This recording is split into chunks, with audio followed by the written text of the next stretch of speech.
5 декабря 1995 года. Фрагменты бесед Михаила Михайловича Бахтина с Виктором Дмитриевичем Дувакиным. Беседы состоялись в феврале-марте 1973 года на московской квартире Бахтина. Оригиналы хранятся в отделе фонда документов научной библиотеки Московского государственного университета.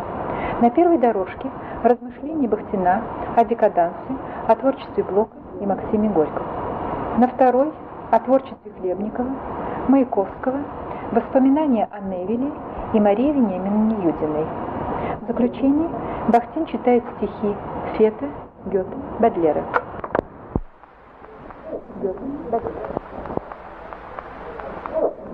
Вы знаете, вот Соловьев – это наиболее концентрированное выражение применения искусству, конечно, понятие декаденс. Да, видите, вот это понятие вообще. Он не считал себя декадентом. Нет. Потом, как человек, это был менее всего декадент. Это был человек, можно сказать, очень солидный, учитель, инспектор этой школы большой очень, который был в его распоряжении. Он даже в этой школе, тут не в зале, а актор этой школы проводил кружковые, то есть собирал у себя гостей и прочее. Ну вот. Жены у него, это еще было до Чеботаревской, сестра. Нет, ну вот образ поэта Сологуба, с него слово декаденство на тебя переходит. Уже ни о ком нельзя это сказать с такой определенностью. Вот так я бы сказал, что из всех поэтов, декадентов и символистов своего времени, включая таких, как Брюсов, как Вячеслав Иванов, наименее декадентом, а самым солидным человеком был Сологуб. Что уж хотите. От него нельзя было ждать никаких декадентских выходок. От него было нельзя ждать никаких, конечно, эпатирований и так далее, и так далее. Это был солидный человек. Ну, это другое. Да. Ну, а поэзия его была, это была поэзия, это была именно чистая поэзия. И нельзя сказать, чтобы это было декаденство. Нет. Декаданс, да. Да. Именно французский это был настоящий декаданс. То есть поэзия падения, исчезновения, умирания, декаданс, это что же? Вообще нужно сказать так, я как теоретик, как историк, я этот термин не признаю. Этот термин и выдвинули, и носили с ним представителей не больших поэтов, а так мелких поэтиков, которые самое слово декаданс понимали именно как определенная поза, очень выгодная, интересная и так далее, которые носили, ходили, например, в черном и так далее, сказал какой-нибудь Добролюбов, который был тогда тоже очень яркий. Ну да, конечно, это поэт. Вот. Он всегда приходил в черных перчатках, например, и не снимал их, сидя в гостиной, он не снимал черных перчаток. Это я не помню, откуда слышал, я это рассказывал. Да, это везде поражается. Вы же были декаденты. Вы же были декаденты. А большие поэты в этом отношении декадентами никакими не были. Не были. Это неприменимый этот термин, который пахнет вот этой позой, черными перчатками, вот этим всем. Этого не было. Это очень интересно просто. Видите, слово в этом есть, два, оно вошло в язык. Вошло в язык, да. Ну, модернизм, это вообще, так сказать, это уже совсем именно вообще неприемлемо. Мы модернистами называем, для нас это бранное слово, модернист. Бранное слово, модернист, это именно как раз должен был быть для нас, наоборот, похвалой. Нет, вот слово декадент. Если взять вот так вот то, что вы сейчас говорите, и вспомнить слова Чехова. Вы помните? Бунина, кажется. Антон Павлович, как вы относитесь к декадентам? Да какие декаденты? Нездоровые мужики. Или валистанский опыт. Ну, это, да. Это личная оценка. Да. То есть декаденство воспринимается как чистая проза. То это, скажем, можно применить, к Мережковскому. Как? Тоже с натяжкой. Вот. По вашей же характеристике, к мадам Гиппиус. Ну, вот она, пожалуй. Вот, понимаете. Вот и Может быть. Кому? Добролюбова, который... Добролюбова, да. Потом он как раз министр декадентом была. Религиозным искателем. А с другой стороны, можно слово декадент вставлять более серьезный, мировоззренческий смысл. То есть, так сказать, близкий к слову трагический, но не совпадающий. То есть, вот, так сказать, то, что идет в литературе от Минского. Вот, так сказать, небытия, распадение, то есть известную философическую не теорию, но эмоции. Да, но видите ли, тогда они подойдут сюда. И очень многие подойдут сюда. Потому что действительно мрачного такого пессимистического мировоззрения, разложения, конец и так далее. Держались очень многие великие поэты просто.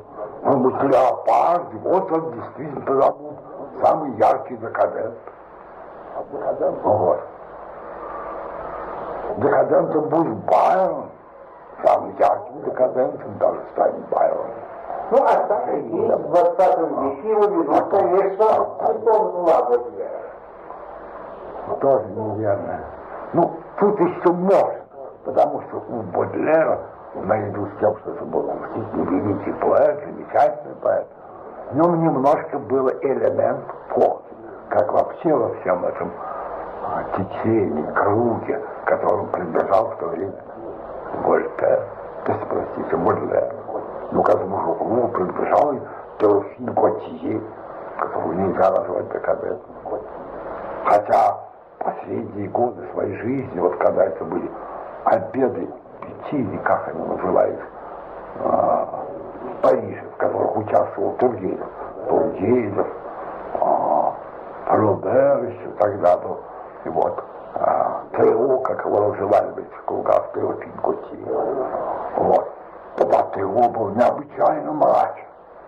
Пессимизм был чистой воды. Но никто его декадентом не назовет.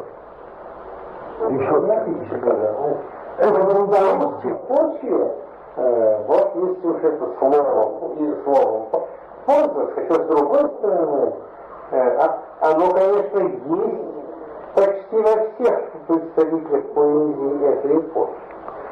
Все.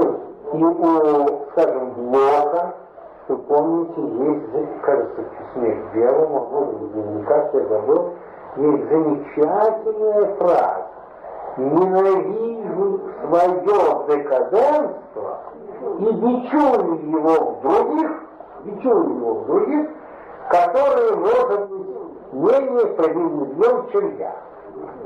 Да, там это... еще тут Блок отчасти имеет в виду и декадентов, вот поэтов своего времени. А потом он это употребляет термин, который там вошел в язык еще вот, но в другом несколько смысле. Это Ницше, разоблачаться, сам декадентов считал именно отрицательными евреями, противостоял ими подлинного будущего своих человека, декадент.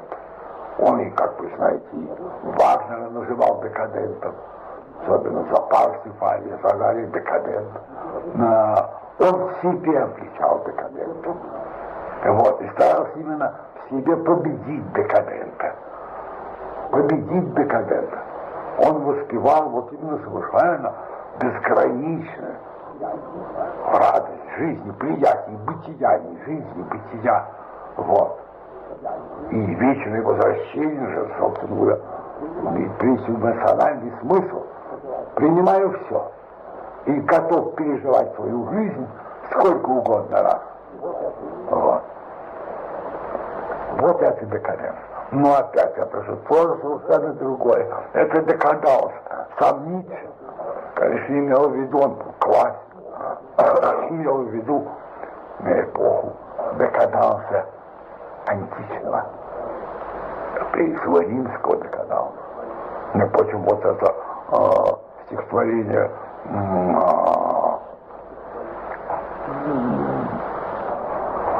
что значит такое? Аня. Древний римлянин эпохи апостата, покуда портик мой от гура боли не тих, я силен, медленным слагаю акростих, где умирает блеск последнего заката. Уже не латами, а скукой грудь объята и так далее. Вот это представление упадка, декаданса, который имел в виду и Ницше и так далее. Это именно да. Вот. Но декаданс, какое-то имеет отношение к Александру Добролюбу, какое-то имеет отношение к Сологубу и так далее. Нет. Мировоззрение у него было очень пессимистическое, другое дело. Другое дело, пессимизм был другого, был поэтический, и отчасти философский пессимизм. Поэтический. А их нужно прямо сказать, как кто-то сказал из наших композиторов, знаете ли вы веселую музыку? Я не знаю веселой музыки. Не Чайковский это сказал. Ну вот. И стихотище веселой поэзии в сущности нет. И не может быть. Если нет элемента от чего-то, от конца смерти, в какой-то форме, в каком-то предчувствии, то нет и поэзии. Потому что поэзия все-таки это в какой-то мере. Иначе это не поэзия. Иначе это будет глупый телячий восторг. А это поэзии нет и быть не может.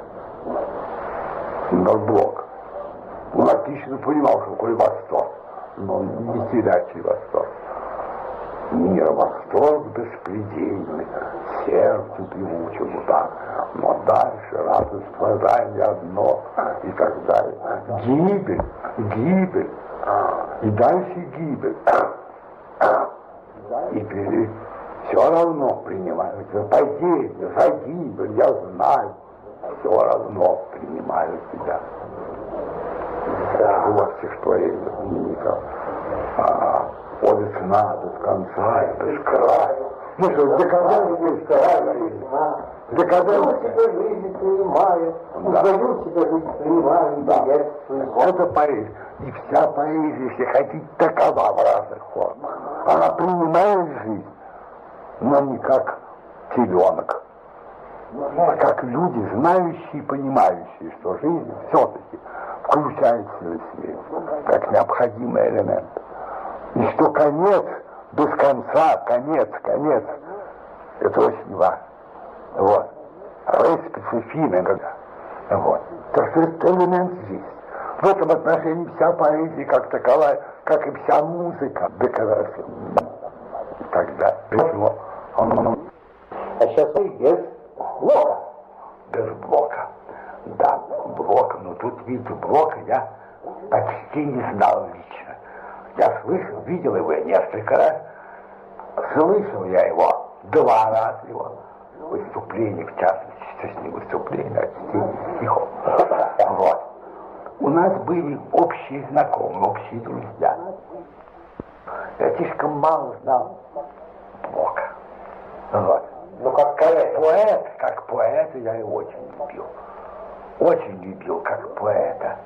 То есть Кто любил Брюсова, Брюс и Блок в какой-то степени были полюсами в символизме. Да, в какой-то степени. Но знаете, все-таки тут преувеличивают. У нас вообще любят все сталкивать. Вот. Все сталкивать и все превращать в какие-то крайности, противоположности и так далее. Это не совсем так. И все-таки нельзя, так сказать, оторвать от символизма ни Брюсова, зачинатель его, ни Блока, который был гораздо моложе его, уже второе поколение символистов, ни Вячеслава Иванова. Все-таки, так сказать, если хотите, душа у них была одна. И никакой здесь какой-то противоположности не было. Они были в одном лагере, в глубоком смысле этого слова, но в одном лагере. Может быть, и должна быть многоголосость. Многоголосость должна быть, и она была. И в этом сила как раз. В этом сила, что в пределах вот могли развиваться очень разные дарования и очень разные мировоззрения. Ну вот. Да. Следовательно, Блок, он производил довольно сильное впечатление. То есть как? Он был довольно красив. Красив был, безусловно. Да, строен был. Дальше он прекрасно читал свои стихи. Хотя у него была совершенно... Он их не декламировал. Он их читал. И читал по-своему. Когда я умел ему подражать, читать так, как он. То есть, умели? Нарочито, да. Но сейчас я уже не могу. Сейчас не можешь? Сейчас уже не могу. Да. Да. Вот. Теперь сразу чувствовал, как человек необычный. И так сделал не из того теста, которое мы грешно сделали. Вот. В нем чувствовалась какая-то возвышенность, но уж он, как сказать, приподнят, так сказать. И вот такое, наверное, впечатление у меня создалось. Он приподнят туда над самим собой. То есть, как был Блок, это лучший Блок поэзии. И не во всей поэзии. И потом был Блок человек, который лексался черт знает с кем. И черт знает с чем. Все его увлечение большевистской революции. Вся эта вот его ахинея вокруг темы интеллигенции русской, отрыв от народа, интеллигенции народ, интеллигенции революция. Все это, конечно, был тот Блок, на котором он сам поднимался в те прекрасные минуты, когда он действительно говорил, когда он был выше всего этого. Он был над Блоком. И вообще это сразу чувствовалось, что вот человек. И вот над ним есть что-то такое очень высокое, которое, так сказать, не всегда, не можно сидеть в кресле где-то или ходить, или читать стихи, глядеть в глаза публики, как он впечатление производит. Все это казалось чем-то не всем. Он должен все-таки иметь какое-то тело, какое-то социальное положение. Должен что-то делать, одеваться должен и так далее. Он, когда я его видел, он был одет в какой-то блузе. Блуза была такая, знаете, как он носили. Поэты, да, поэты. Из Франции пришла блуза. Когда-то носили ее революционеры первой революции.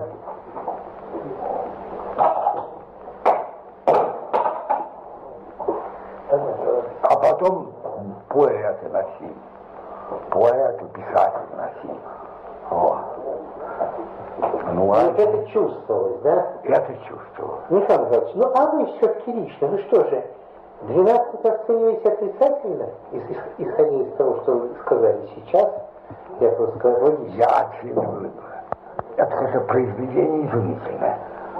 По таланту и по тому, как он показал его. Вот это вот все его вот такая изобразительная сторона, она очень сильна. Я это время помню. И вот этот заснеженный Петербург, всего выстрела, который всюду. Идешь по улицам, потом по Невскому, ночь, мрак, какие-то фигуры появляются странные и так далее. Выстрелы полили, черт его знает почему, для чего полили. Вот, и все это как-то удалось ему передать. И вот эти разговоры обывательские, необывательские, которые он передает вначале, это великолепно, великолепно. Вот. Это старушка, это барыня и проститутка, и должно быть писатель, ветеря и прочее, прочее. Все это великолепно, конечно. И все это, разумеется, в какой-то мере иронично. Иронично. Ну и, конечно, ироничный. Но только ирония, можно сказать, уже имеет иной смысл. Иронично эти 12 красногвардейцев. Я никак иронически понял. Думать, что они изображены совершенно положительно. Вот. Это 12 апостолов, которые шли за Христом. Да, но это подана и вся ситуация, это подана у него иронически. Я бы сказал, и Христос у него чуть-чуть, несмотря на прекрасный образ стихотворный, не надо говорить, как сказать, Впереди с кровавым флагом, да, от пули не вредим, и над вьюгой не видим, и за вьюгой не видим, и от пули не вредим. да, снежной поступью жемчужной, Над южной, нежной поступью жемчужной, в белом венчике из роз, Иисус Христос. Это великолепно. И тем не менее, в целом вся картина, которая задает тон иронический, вот ведь она изображение общества того времени, а и разноголосия того времени. Все это в целом все же в какой-то мере оговорено иронично. Не до конца. Вот они в этом отношении это и сам Блок такой вот он и был. Вот я говорю, был Блок и был над Блоком.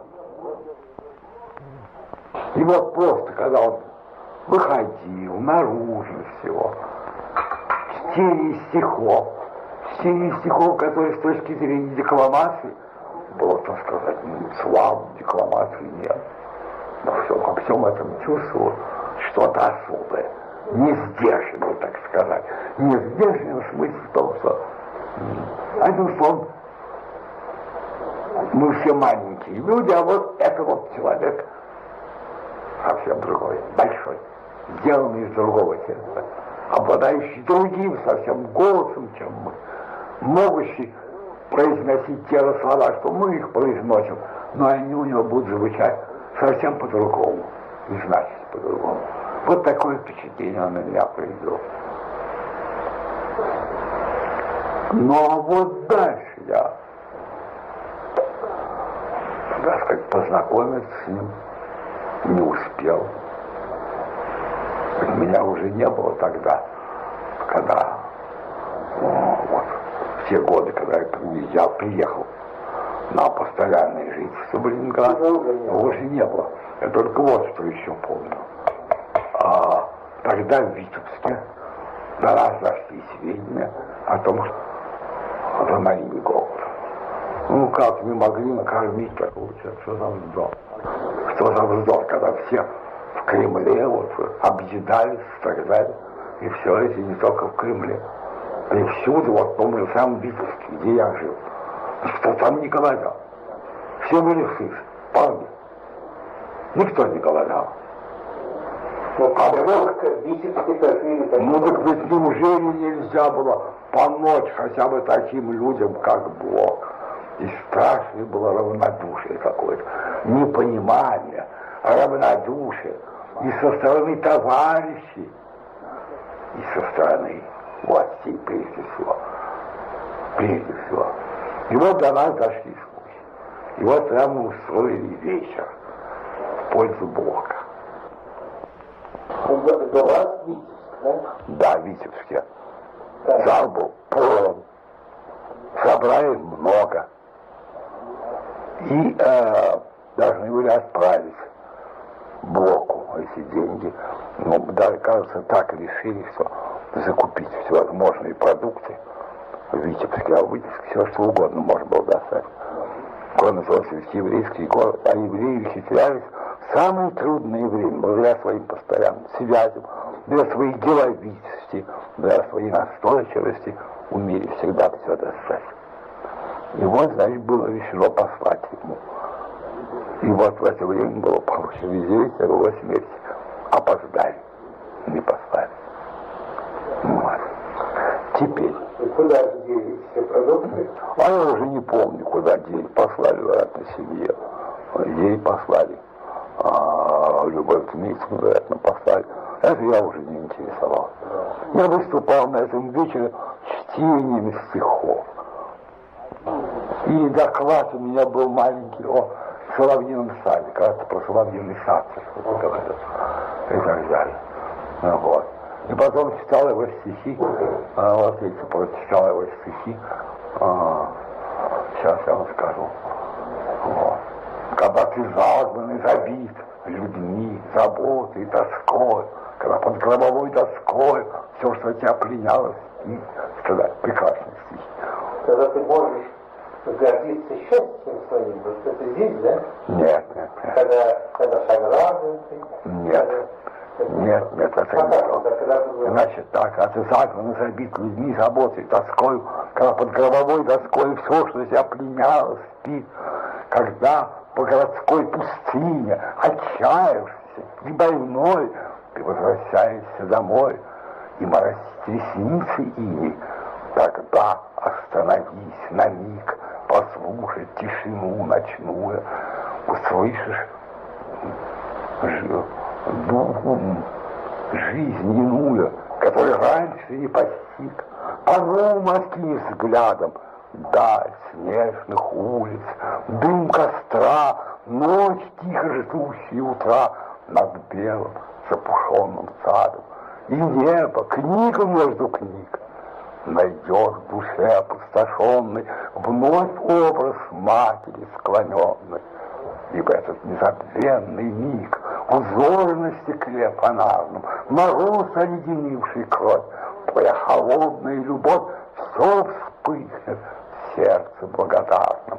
Ты все благословишь тогда, поняв, что жизнь безмерно более, чем квантум сатис бранда воли. А мир прекрасен, как всегда. Прекрасно всегда.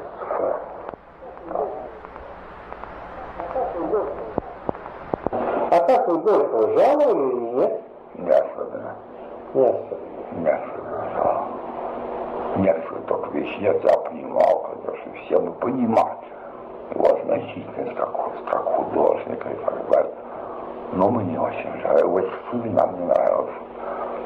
Кроме того, так, мы знали об его характере, что это тоже нас не особенно привлекало к нему. Это был поразительный человек. Что? Это был поразительный человек. Ведь он, знаете, совершенно был лишен в области мировоззрения своей воли. Его не существовало, была какая-то женская натура. Вот. Он увлекался тем, что вот тем увлекался тот человек, который в данном случае близок. То он с революцией, то он с революцией, то одним словом, все время он метался. Придет к нему, вот, скажем, кто-нибудь из не революционно наслоенных людей, он поговорит с ним, всецело с ним согласится. Придет представитель революционных кругов, поговорит с ним, он с ним согласится. Но у него не было воли в этой области, в области мировоззрения, воли у него не было. Он не умел выбрать раз и навсегда, нет. Он выбирал то одно, то другое, то третье. Ну, правда, потом уж сама жизнь, обстоятельства жизни заставили его выбрать одно. Но до конца он тоже, он все время вилял в одну сторону, в другую сторону. И это объяснялось не таким низким конформизмом, нет, а это вот каким-то особым своеобразным безволием. Не конформизм, он никого не от не за выгод. Нет, не за выгод. Ну, значит, широта такая, вот,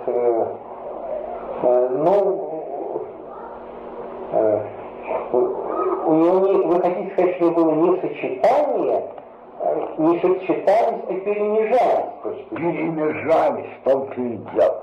Не сочетались. Никак. Вообще не было того целостного, в чем можно было бы вот сочетать, связать как-то и так далее. Нельзя назвать его эклектиком никак. Нет, то он один, то другой.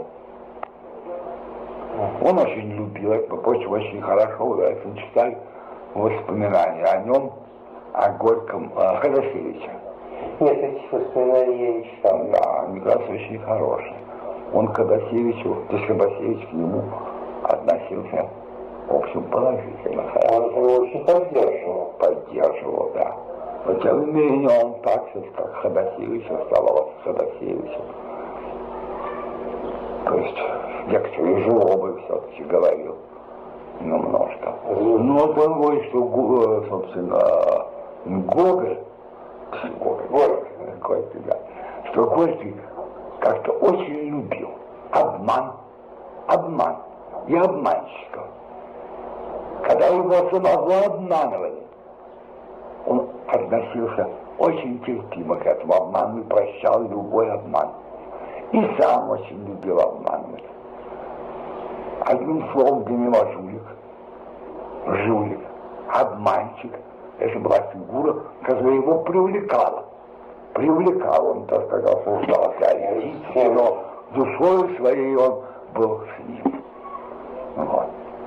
Так он пишет об этом. Приводит целый ряд случаев. Это Ходосевич, так? Ходосевич, да.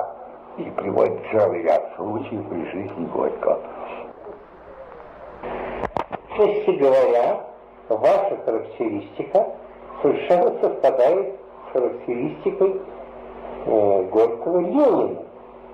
Помните, Горький в политике архибесхарактерен. Вот, да, верно, но он не только в политике, но и в общем мировоззрении. В отношении, например, к религии то же самое. Тонуться и дальше некуда. Вот вы это читали об его встрече с Павлом, академиком Павлом и так далее. Вот, и такой очень резким расхождением. Вот. А то он, в конце концов, был человеком, ну, неверующим, сказать нельзя, но одним словом идиотом. Вот так он понимал, что такое религия. А Блок даже рассказывает, как они спорили, встретившись где-то, спорили.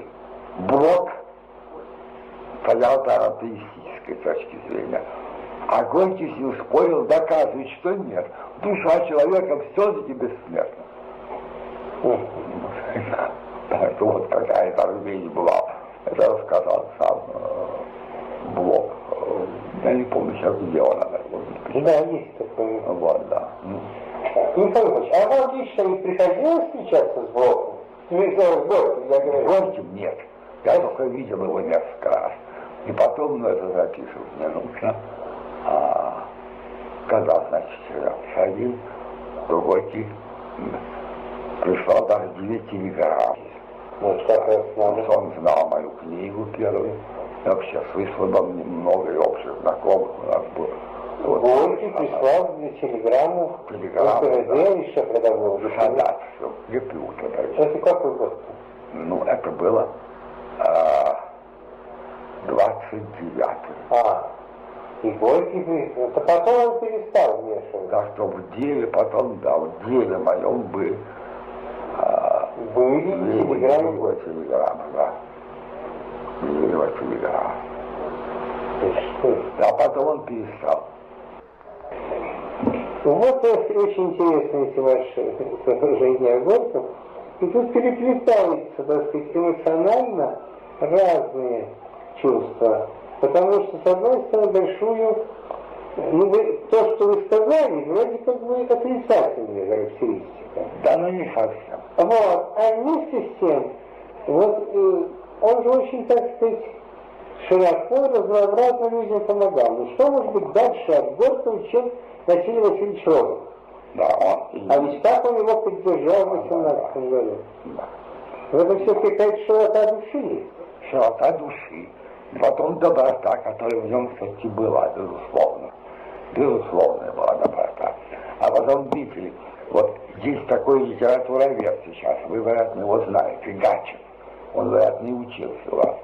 Нет, Гачев. я по фамилии только Это знаю. вот из того же круга литературоведов, как вот Кожинов, Бочаров, они вместе вот трехтомник создавали теории литературы в историческом, да. Как Веригорский или как там еще? Паньевский. Паньевский, потом еще какой-то Хвостников. Вот они все были. Да, нет, мой ученик из них только Кожинов. Кожинов. Паньевский я встречал в университете. Бедный Костя. Что же нам делать? Кого же нам записывать? Кошку или вас? Так не молчал. Да. Вот. Вот Гачев, он написал очень интересное исследование, не опубликованное Гачев, но оно будет сегодня опубликовано о Горьком, в частности, об его досядском периоде, о пьесе на дне и вообще Горьком. Он говорит, что Горький это был сущность его посещения карнавального начала. То есть вашу идею. Да, он Гачев вообще, так сказать, мой ученик, что такой, не официальный ученик, он в Московском университете учился. Вот. Воплощалось в карнавальное начало, что жизнь он принимал только тогда, когда она выходила из обычной колеи. Вот та жизнь, которая протекала от карнавала до карнавала, серьезная, деловая и так далее, была сущность чужда его душе. А вот карнавальная жизнь, выведенная из своего обычного хода, вот тогда Горький чувствовал себя вот именно человеком этой жизни. Он приводит, дает анализ очень интересного итальянских рассказов Горького. Вот, скажем, изображает он забастовку трамвайщиков, кажется, так, помню. Да, помню. Он как карнавал изображает. Именно как он ищет в этом именно после нарушения привычного хода жизни. Но с другой стороны, жизнь Матвея Кожемякина и... У него было, конечно, и другое, как вы говорите, но все-таки в основном. Более того, он считает, что и Клим Самгин, это в сущности тоже карнавальные приезжие, так как карнавал, так сказать, ушедший внутрь. Карнавал праздничный, веселый. Да, праздничный, как будто бы не праздничный и веселый, но тем не менее это целый ряд, шествие масок. Жильца здесь нет ни одного. Кстати, вот таким людям, которые, я их называю агиластами, таких людей Горький не любил. Людей, которые слишком серьезны. Вот. И не ценят, и не понимают смеха, шутки, обмана. Вот. Мистификации. Таких он не любил. И вот, в частности, в Климе Самгина, так положительно выдвигал. Например, вот если его герои, это коммунисты, прежде всего. Кутузов. Положительный образ литературы? Нет, Горький относился к нему не положительно. Не положительно. Он отрицательно относился к нему. Потому что он даже наделяет его такой сухостью. Вот он певец, а с другой стороны поет он без души. Для него это только форма, формально. И вообще он наделен, он как-то не способен понять по-настоящему людей. Дальше. И вот пьесу «На дне» он так истолковывает, что, конечно, истинным героем, положительным для Горького, был Лука. Лука, что это неправильно толкует Луку. Что сам Горький понимал ее как положительную фигуру. Как по пьесе и получается. Вот он появляется. А потом это вот это его безволие мировоззренческое. Он его, так сказать, его убедит, что нет, Лука никого лжет. Вот. Он, так сказать, прав, добрый, старается помочь людям над чем. Создает иллюзии, обманывает. который человеку, так сказать, ну как помогает, может быть, в жизни, но это недопустимо. Человеческое достоинство, он поверил в это и стал потом перетолковывать собственные произведения. Отдел фонодокументов научной библиотеки Московского государственного университета представляет устные воспоминания Бахтина. Бахтин вспоминает о Хлебникове, Маяковском и Марии Вениаминовне Юдиной.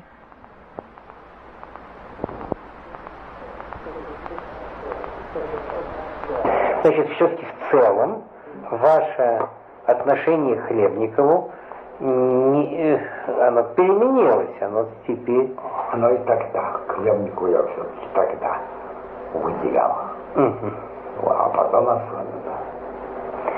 Ну, теперь, да, а потом особенно. И что же вас в Хлебникове интересует? И... Именно все, разная самый тип или стиль его мышления.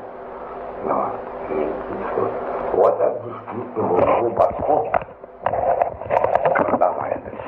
Именно глубоко карнавальность.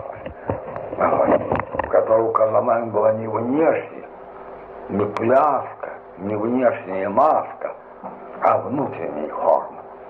Внутренняя форма его и переживаний субъективных, и его мысленного словесного и так далее. Он не мог уложиться ни в какие рамки, не мог принимать никаких существующих условий. Он отлично понимал, что значит, так сказать, вот реальность, реальные мысли. Менее всего его можно обвинить в том, что он был близорук и не играл. Нет. Но отвлеченным был очень. Он был очень отвлеченным. Нет, он великолепно понимал и действительно реальность, и людей понимал. Понимал все это великолепно. Но он, если хотите, от всего это отвлекался. Но не в пользу каких-то таких отвлеченных идей, как у других. Нет. У него его отвлеченные идеи, они носили символический, даже стилистический характер. Это были своего рода пророческие видения. Но только опять-таки их никак нельзя уложить в рамки вот той мистики, которая существовала, тогда очень широко влагает. Символического, да. Нет, это вот и нельзя никак сюда вложить. Это было особое мистическое видение. А вот, мистика без мистики, так сказать. Но мистика. Мистика. Он мыслил какими-то категориями, очень широкими, космическими, но не абстрактно космическими. Вот он умел, не совсем понятно. да, вот он умел как раз, вот здесь свойственно, вот, поэтому я говорю, что он был очень карнавальным в самой основе своей. Вот. Он умел, так сказать, отвлекаться от всего частного. И умел уловить вот какое-то бесконечное, неограниченное целое, так сказать, земного шара. Он же был одним из председателей земного шара. И целой вселенной. Он как-то все это сумел внутренне как-то и пережить, и облечить в слова. Но слова, конечно, такие, которые, если их понимать, как обычные переживания частных людях, их понять действительно нельзя. Нельзя. А вот если как-то суметь понять, войти в струю его космического, вселенского мышления, тогда все это становится понятным и в высшей степени интересным. Это замечательный был человек. Замечательно. Все, во всяком случае, все остальные потуристы были перед ним пигмеи. Пигмеи были мелкими людьми. Ну вот теперь уже время уже и упомянуть и Маяковского. Вы с молодым Маяковским не встречались ни разу? С молодым нет. Ни разу не встречались? Ни разу не встречался. Ведь он жил так больше в Москве был. Нет, как раз в годы войны он был... Да, в Ленинграде был. В Петербурге, да. Нет, но я его не встречал. Ни в «Бродячей собаке», ни в «Розовом фонаре». Нет, как раз там я его тоже не встречал, вероятно. То есть, может быть, он и был, знаете, тогда сейчас для нас Маяковский, это Маяковский. А тогда для нас Маяковский был один из многих вот этих крикунов и прочее, которые мы относили довольно пренебрежительно.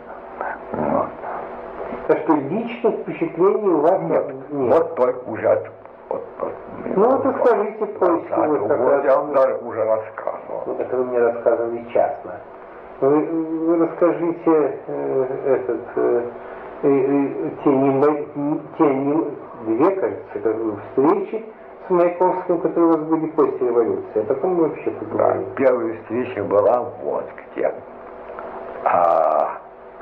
Вот в Столешниковом переулке, это дом 10-этажный, там литературный отдел, кажется, находился. Не 10-этажный, это не Столешник, а Большой Гнездниковский. Большой Гнездниковский, конечно, да. Писал. Где теперь советский писатель? Там, где теперь советский писатель, театр Ронен и так далее. Вот это. Ну и вот. Там тогда заведовал этим литературным отделом Брюс Валерий Яковлевич. И литературный отдел, вот видите, попутная мне уже конкретная информация. Лито наркомпроса, да, который заведовал Брюсов, помещалось в этом доме музея, да? В этом доме тогда помещалось, да. Почему-то в самом начале революции. Нет, 20-21 год. Да, это было вот в это время. Там был Брюсов. Да, 20-21 год. И вы там бывали? И вот я там бывал, и вот однажды там был объявлен какой-то вечер поэтов и так далее. Я пришел туда, на этот вечер приехал. Ну, и зашел в кабинет Брюсова. Брюсова не было, он не приехал.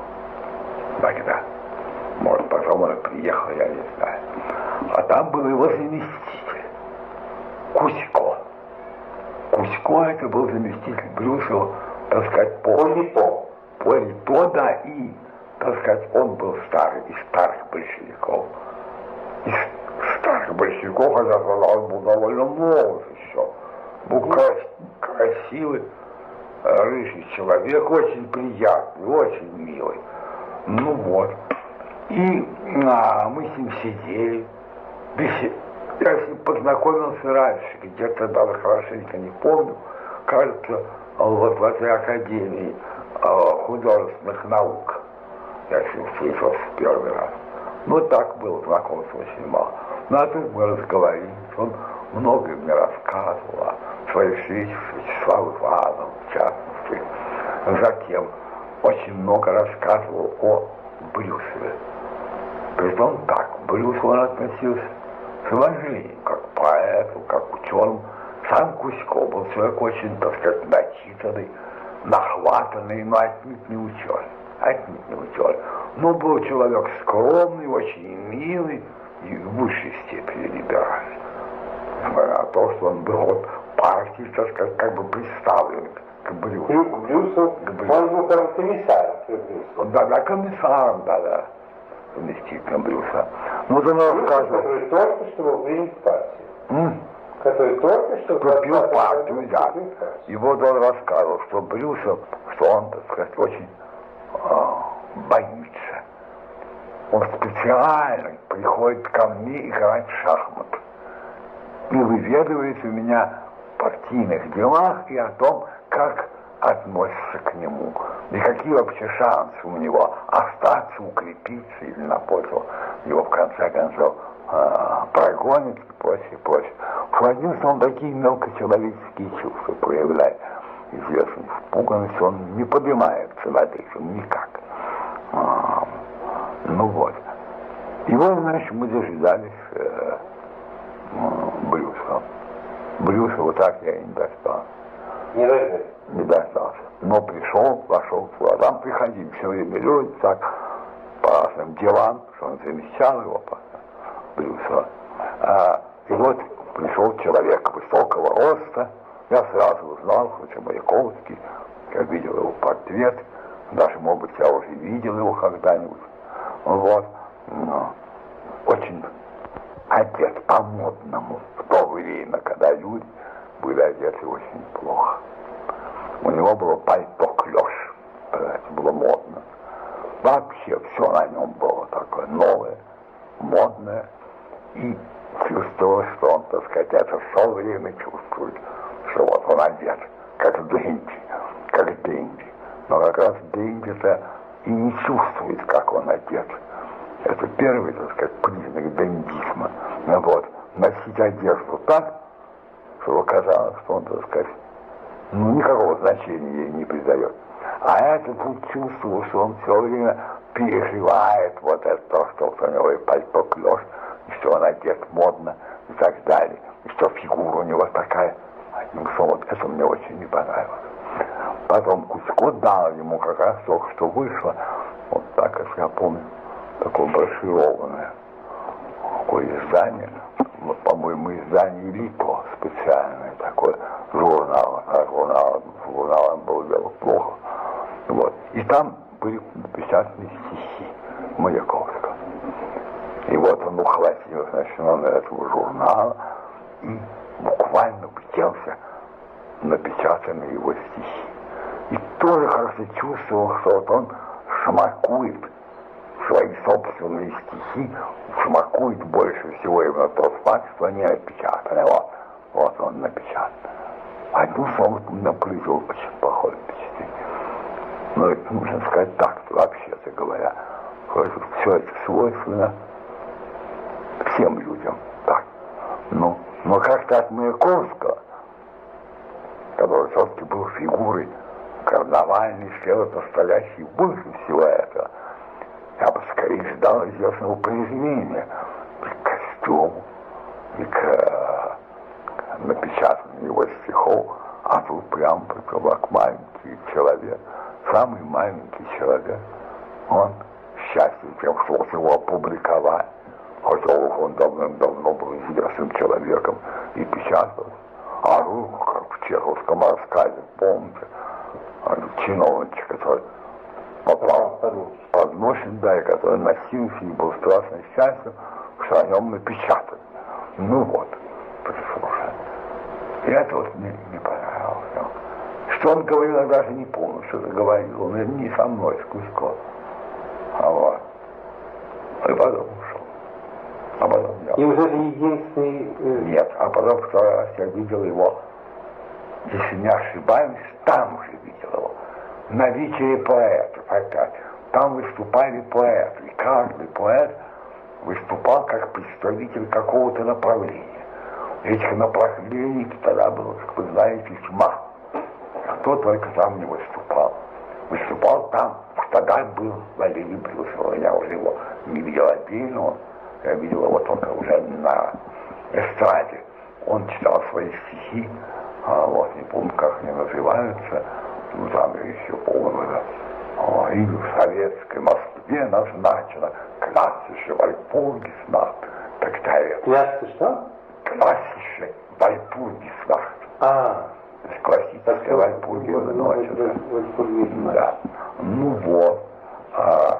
Там выступали поэты, мне совершенно неизвестно. Совершенно неизвестно. Там выступали представители других искусств. Я помню, тогда была создана группа неореалистов в области скульптуры. Они делали из газетной бумаги, как действительно такие небольшие статуи поясные. Вот. Я бы сказал, довольно интересно. Там все люди были талантливые, и все. Ну, конечно, все это не могло иметь какое-то продолжение, дальнейшее развитие. Нет, так, по-моему, они на этом и кончили. Ну, вот. И вот выступал там и Маяковский с чтением вот этого чего? Необычайного приключения. Да, и вот тут он мне понравился. На эстраде он мне понравился. Он вел себя на эстраде как раз скромно. Скромно как-то. Читал превосходно. Жест у него был сдержанный. Другие говорили, что у него очень не сдержанный жест. Нет, у него был сдержанный. Вот. Что же? Говорю, садись, светило. Вот, садись, светило. И такой он широкий, ну, как бы вот. Приглашал. Да, вот. И мне это понравилось. Там мне очень понравилось. Вот. И произведение понравилось. Ну, а вы его так мало читали, в общем, в то время? В то время нет, читал все-таки, довольно много читал. В то время мы очень много читали, поглощали, в том числе всякой ерунды. Но вот и Маяковского, ну, как я знал. Ну, «Оба в штанах» вы знали? «Оба в штанах», «Войну и мир», «Человек». Вот это я знал, да. Это я знал. К тому времени еще это только первый вот, а после революции он написал, что только левый марш, хорошие отношения к властям. Ну, я помню, мне очень нравилось его это, как он называется, «Война и мир». «Война и мир»? «Война и мир», там были очень интересные слова, очень хорошие слова. «Война и мир».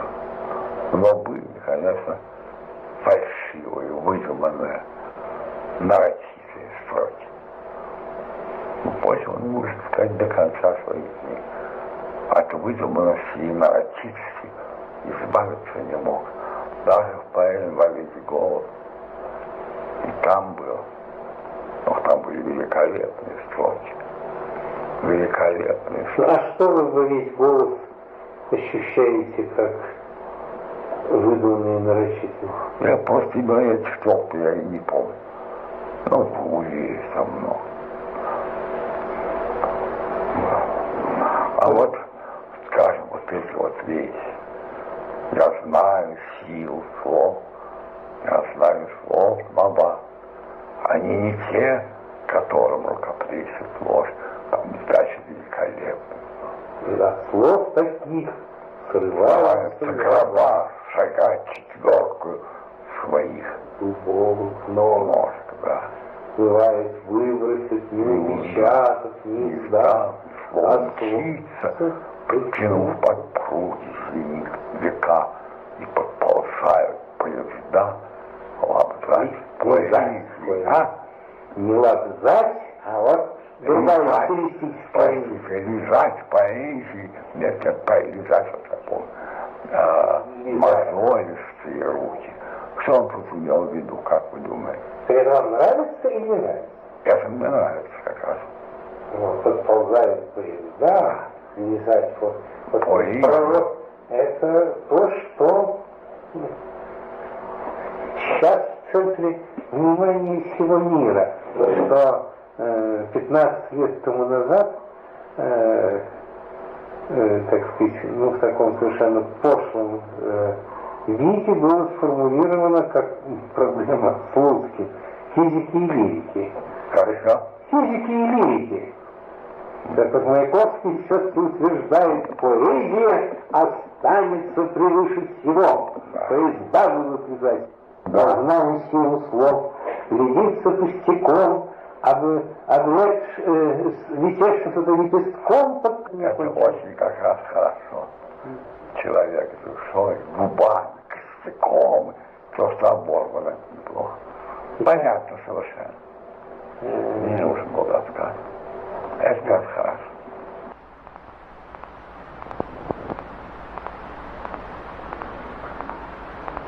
Познакомился с когда приехал в Невель к своему другу Льву Васильевичу Пунтанскому. Лев Васильевич Пунтанский в Невеле жил уже 2 года, что он там отбывал воинскую повинность, с ним отбывал воинскую повинность, там стоял его полк. Ну, вот. И он в то время, когда к нему приехал, он уже был мобилизован. И вот, он очень хорошо знал все местное невельское общество, в том числе знал семью доктора Юдина. Это был самый такой уважаемый врач в Невеле. У него был собственный дом в центре города, с садом, прекрасный дом, где он жил со своей семьей, большой дом. Ну вот. Илья Васильевич с ним был, значит, давно знаком, и давно знаком с его дочерью, младшей дочерью. Это Мария Вениаминовна. Ей было тогда лет 16, когда я приехал. Это значит, в 19 году? Нет, в 18 году это было. В 18? В 18 году это было. Ей было лет 16? Ей было лет 16, да. Она была, по-моему, на 4 года моложе меня. Ну тогда как же 16? Если 95, значит, она 99-го, и мне так помнится. А если 99-го, то в 18 году ей было уже никак не меньше, чем 19. Да нет, ей было меньше. Она была еще, собственно, девушка такая, ну вполне зрелая, которая с ней познакомился. Я там читал небольшой курс лекций по философии. Местная интеллигенция проявляла большой интерес ко всему вообще, и особенно к философии. И вот, значит, небольшой курс я и читал по философии. И в числе моих слушателей была Мария Вениаминовна. Я на нее сразу обратил внимание. Девушка, молодая очень, полная, правда, полная, большая. Вот, совершенно в черном платье. Вообще вид у нее был совершенно такой монашеский, правда, контрастирующий с ее молодым лицом, молодыми глазами и так далее. Вот. Но она одевалась как монахиня. Почти что. То есть, конечно, не как монахиня, но под монахиню. Она была на всех моих лекциях, очень внимательно следила. А вы читали историю философии? Я читал введение в философию. Ну, так сказать, это была история, но, так сказать, больше не в порядке хронологическом, а в порядке проблемном, как обычно строится. Понятно. Да, введение в философию. Но уже внутри проблем исторический порядок. Ну, вот проблема познания, вот, да. античности, вот так. Главное внимание в своих лекциях обращал на Канта и кантианство, считал центральным философией. И кантианство, неокантианство, прежде всего, конечно, Герман Коген, Рикерт, конечно, Наторп, Кассирер. Вот что Кассирер. Рикерт и Кассирер, я через белого немножко познаю. Ну, вы знаете, помните, знаменитый полковник Кассирера, с большим формом, замечательный, до сих пор не устаревший, до сих пор у нас цитируется. Ну, вот это как бы главной такой темой моего философского курса. А теперь Мария Вениаминовна, когда я с ней познакомился, находилась под большим влиянием Льва Васильевича Пунтанского. Возможно, что и крещение ее произошло под влиянием Пунтанского. Пунтанским тоже из еврейской семьи. Она находилась под сильным его влиянием, но философского. А затем литературное влияние.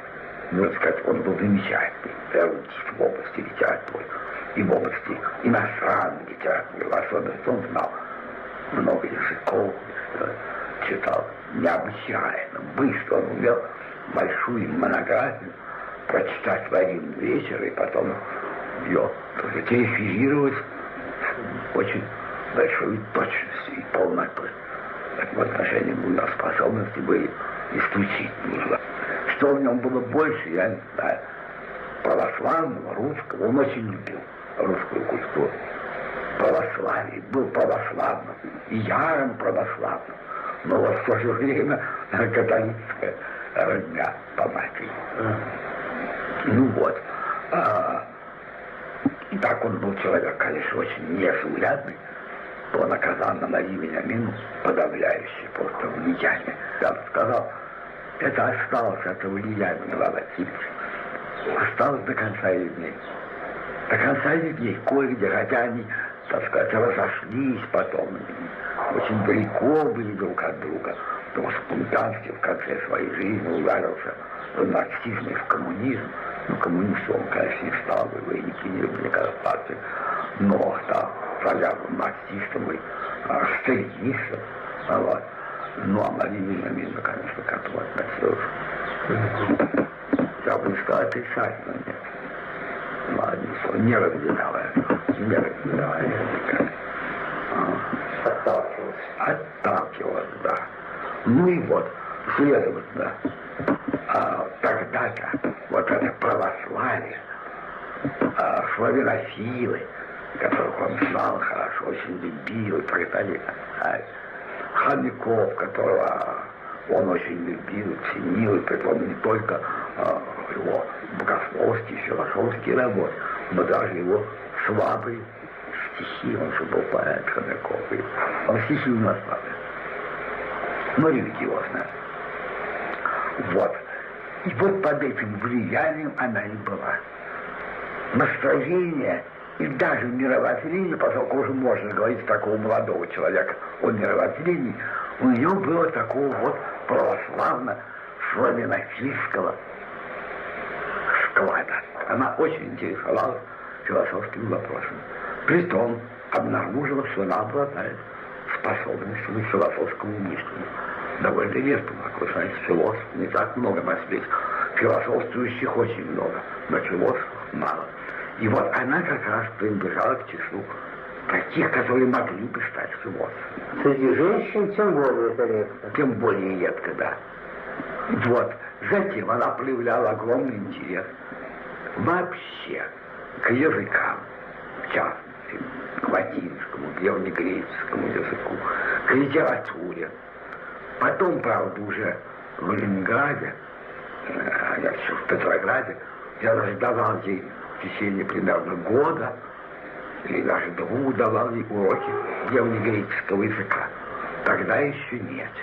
Тогда мы видели только философские беседы. Вот она слушала мой философский курс, то мы видели с ней философские беседы, но, в общем, интерес к философии и вообще культуре проявлял ее отец, доктор, был умный и широкий человек, ну, славяно-славянское, такой циническое мировоззрение еще, старой такой докторской интеллигенции.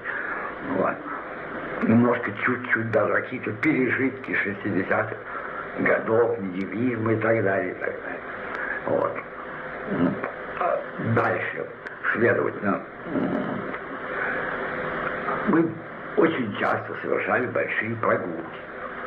Невель, окрестности Невеля исключительно хорошо, пригород прекрасный. Он стоит на озерах, это как бы озерный край. Озера и окрестности совершенно чудесны.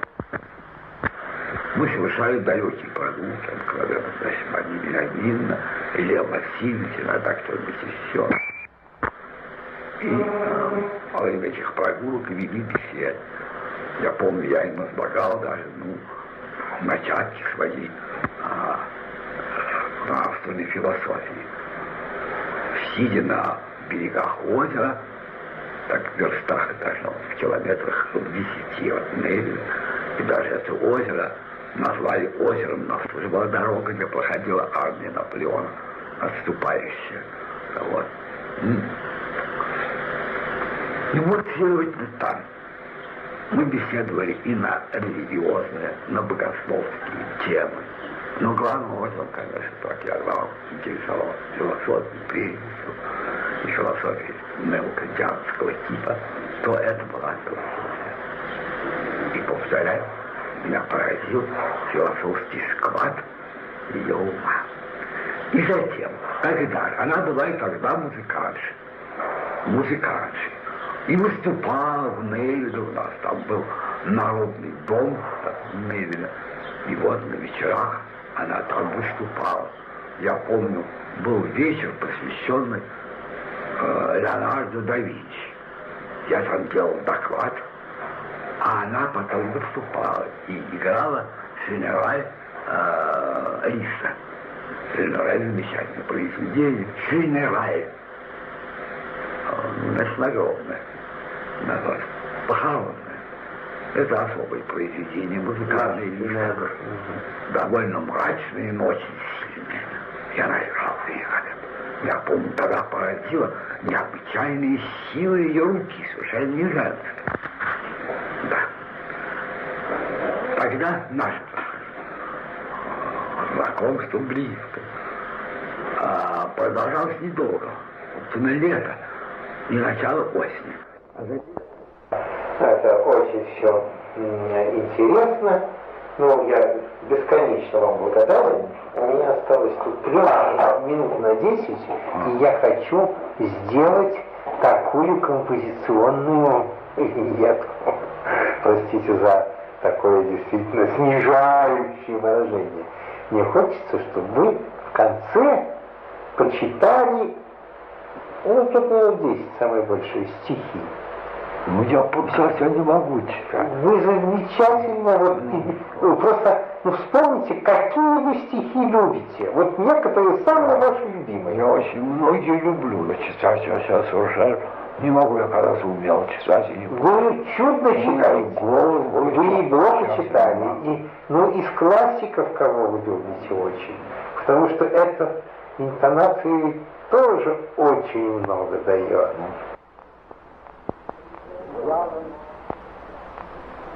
Сияла ночь, луной был полн сад, лежали лучи у наших ног в гостиной без огней.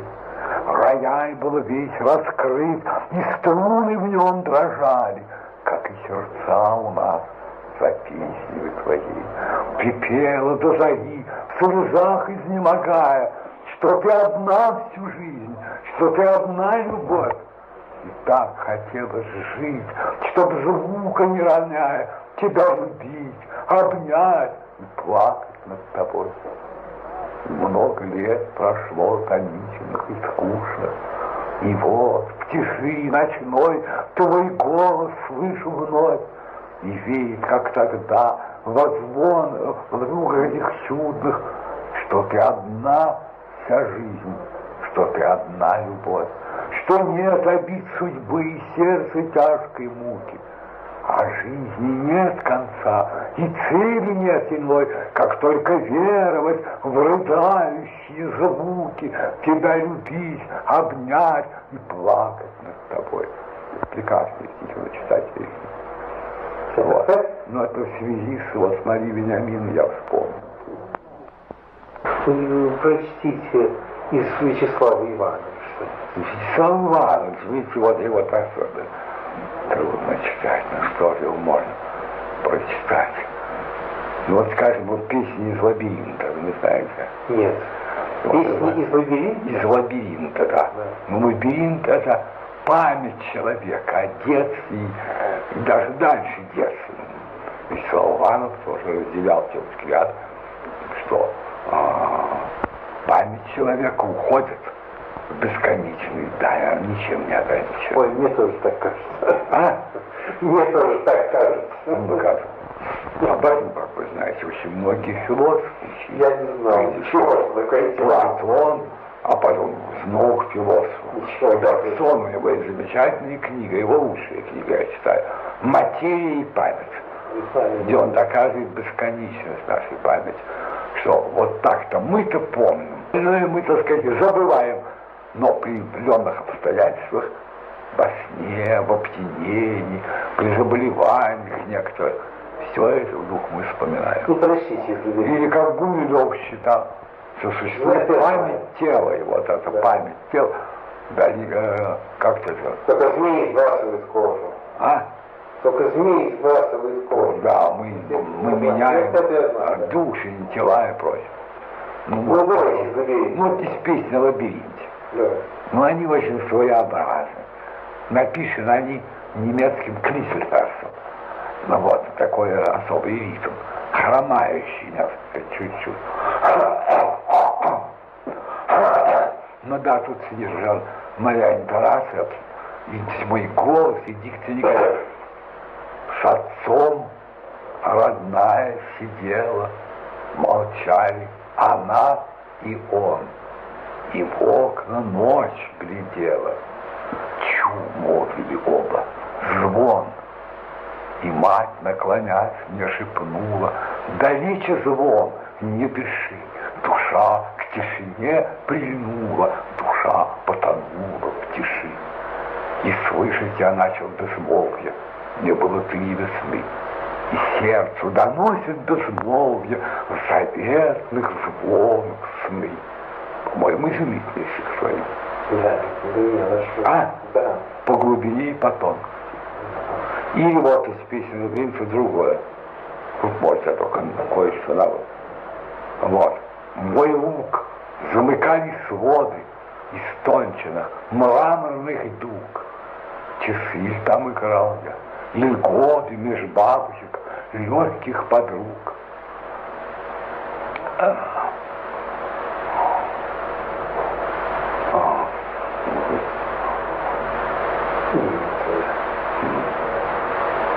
Удалось мне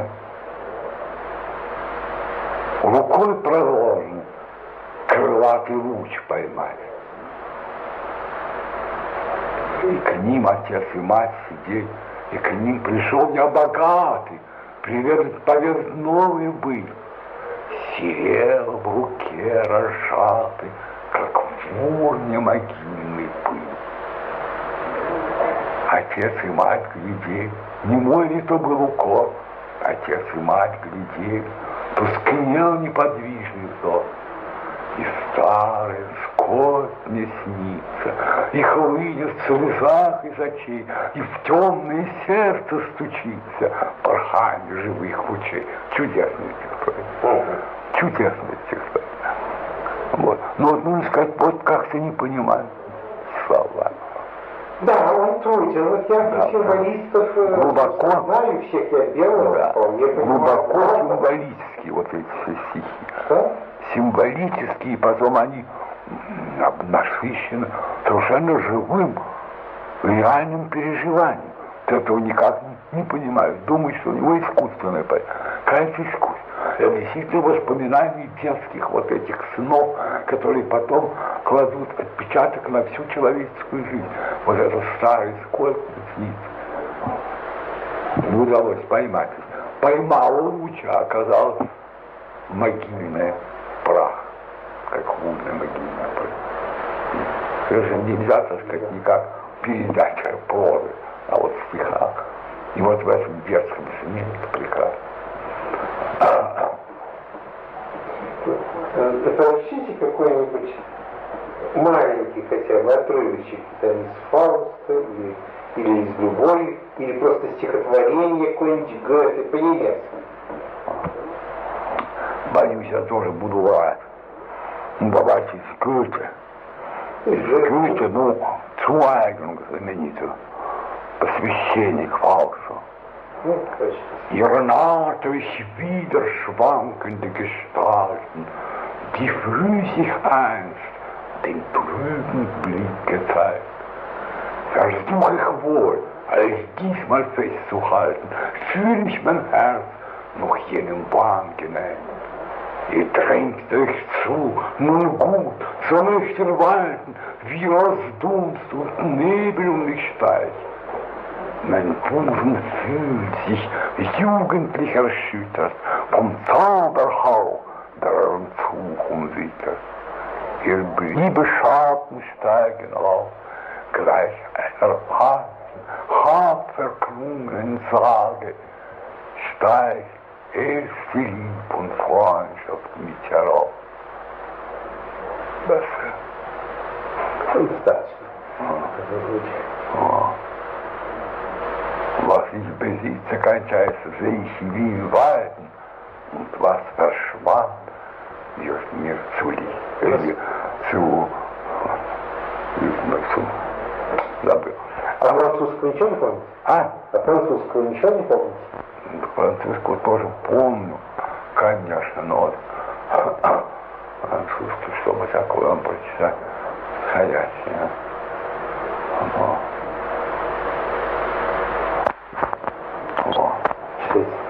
Das ist die Sehnsucht, wohnen im Gewoge und keine Heimat kennen in der Zeit. das sind die Wünsche, leise Dialoge täglicher Stunde mit der Ewigkeit. Und das ist Leben. Bis aus einem Gestern die einsamste von allen Stunden steigt und anders lächelt als die anderen Schwestern, dem Ewigen entgegenschweigt. Великолепно. Plein d'odeurs légères, de divins profonds comme des tombeaux, et d'étranges fleurs sur des étagères éclosent pour nous sous des yeux plus beaux. On sent à l'envie leur chaleur, laisseront leur double lumière dans nos deux esprits, nos miroirs jumeaux. Une soir fait des roses et des bleus mystiques, nous échangerons des éclairs uniques comme longs sanglots, tous archés d'adieu. Et plus tard, une ange, entrerant le porte, viendra raniner, fidèle et joyeux, les miroirs terribles et la flamme morte. Это сонет. Это сонет Бандера. Да. Бандера. Ну, и самое последнее. Да. Мне просто хочется так. Ну. Ну, что вы больше всего любите Пушкина? Вот это я просто. Да, вопрос вот очень трудно мне ответить. Ну, так хотя бы кусочек местного стати. Женщина обязательно. Это уж вы помните. Кусочек медного всадника. Вот.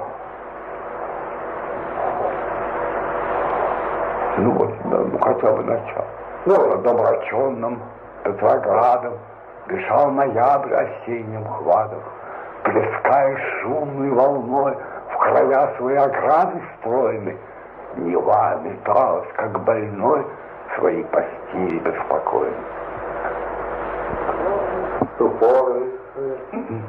Суворый гостей домой пришел. Пришел Евгений молодой. Мы будем нашего героя звать этим именем. Оно звучит приятно. С ним давно эти рожь как-то дружно. Прозвание нам его не нужно. Хотя в минувшие времена оно, быть может, и звучало и под пером Карамзина, а в разных преданиях прозвучало. Но ныне светом и молвой оно забыто. Мой герой живет в Коломне, где-то служит, лечится знатно и не тужит ни о почище рабле, о родне, ни о забытой старине. И вот такой вот. Да, нет, я не могу. Ну, Михаил Михайлович, у меня просто нет слов, чтобы выразить вам благодарность. Благодарность. Извините у меня, что я так нескладно все время. Вот. Да. Ну, сейчас, раньше, чем придет время темное меня выгонит, я хочу выключить магнитофон. Так. Все закончено. Дальше вторая и последняя беседа с Михаилом Михайловичем Ворчиным. Ну, я вам вот с вами было очень приятно беседовать. И все.